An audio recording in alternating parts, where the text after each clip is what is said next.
The occult origins of royal deaths: a crown, a curse, and a sudden death.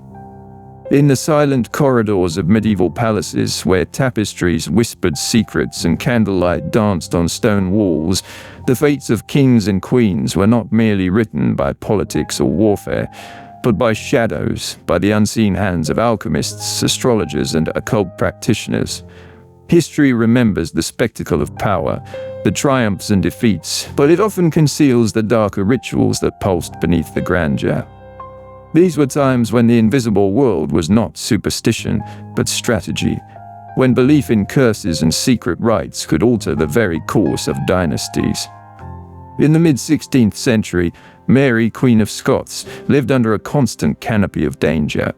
Her letters, preserved in the archives of the British Library, reveal a mind preoccupied with omens, warnings, and the faintest traces of dark influence. Political enemies were everywhere, yet within those enemies, whispers suggested the hand of arcane arts. Alchemists and so-called wise women were summoned into the inner chambers not only to heal, but to foresee, to avert disaster, to counteract curses that might strike the sovereign. Ginzburg, in The Night Battles, meticulously details the ways that ritual and belief in the occult were inseparable from social and political life. In these shadowed rituals, the personal and political were fused. To harm a monarch through magic was also to challenge the order of the realm itself. Consider the death of James IV of Scotland, Thornton, in 1513. Military historians recount it as a battlefield misfortune, yet contemporaneous accounts hint at a pervasive sense of supernatural interference. Courtiers whispered of hexes laid by exiled witches, of omens foreseen by astrologers who predicted the king's doom. The fear was not merely cultural, it was existential. To live under a crown was to live under a cloud of invisible threat, where every cough, every accident, every inexplicable fever could be read as a sign. In an era where science and superstition coexisted uneasily, the human mind sought patterns in chaos, seeking to name the unseen powers that might snatch life away. Europe's royal courts were a theater of hidden knowledge. Alchemy was not only a pursuit of gold, but a study of life itself. Alchemists experimented with metals, potions, and elixirs, hoping to unlock secrets of longevity and control. Yet in some manuscripts, hidden beneath pages of chemical formulas, are instructions for protective charms and malefic rituals. Purkiss, in The Witch in History, notes that the line between healer and magician, scientist and sorcerer was remarkably thin. It is in this liminal space that history's royal deaths gain their eerie resonance. Was it fever, poison, or the invocation of unseen forces? Some deaths defy full explanation, leaving a lingering sense of the mystical entwined with the political.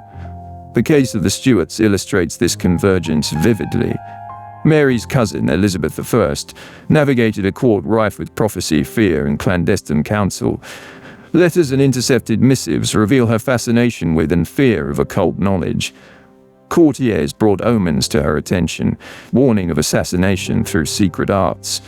Even the smallest object, a ring, a medallion, could be charged with intent, protective or lethal. In these times, power was not only exercised through armies and alliances, but through manipulation of perception, of belief, of the invisible. Yet the occult was not merely a tool of malice. It was also a reflection of human vulnerability. Kings and queens, despite armies, despite wealth, were subject to the same fears and mortality as their subjects. They sought control where they could not, over fate, over disease, over the uncertain hand of death. The historical record is scattered with instances of monarchs consulting necromancers or employing charms to protect heirs. Every ritual, every charm, was a desperate attempt to wrest meaning and an agency from the unknowable. There is a philosophical resonance here. The more absolute the power, the more acute the fear of the uncontrollable. Even crowns, heavy with authority, could not shield from mortality or the imagined malevolence that stalked in shadow. These rituals, these occult practices, also illuminate a human desire for narrative. Death, sudden or unexplained, demands story. To call a king's end a curse is to transform randomness into moral and cosmic significance.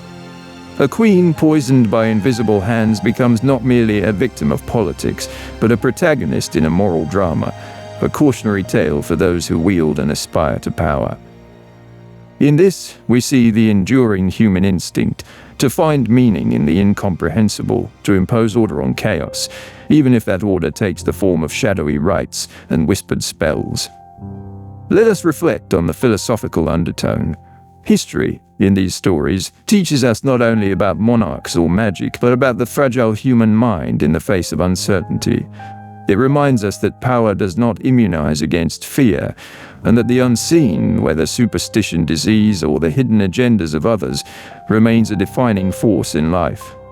We live today under different skies, yet the shadows linger in human imagination, in our fascination with conspiracy, with fate, with what cannot be controlled. Perhaps the true lesson of these occult origins is that human beings, however elevated, seek narrative coherence, safety and protection against the unknown. Imagine now the silent halls of the past, the flicker of candlelight on ancient walls, the faint rustle of letters exchanged in secrecy. A monarch's life, as recorded in ink and memory, becomes more than a biography. It becomes a meditation on mortality, on fear, and on the invisible threads that shape history.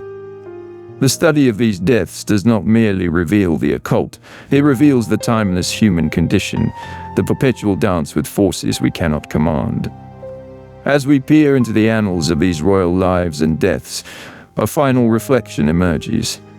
To understand the past's shadows is to confront our own. The desire for control, for foresight, for protection against fate is as present now as it was behind the palace doors of the 16th century.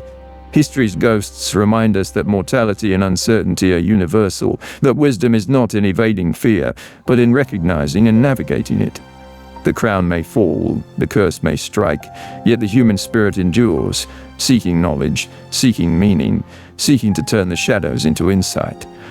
If curiosity stirs within you, if the allure of the hidden fascinates you, delve deeper, explore the letters, the manuscripts, the histories.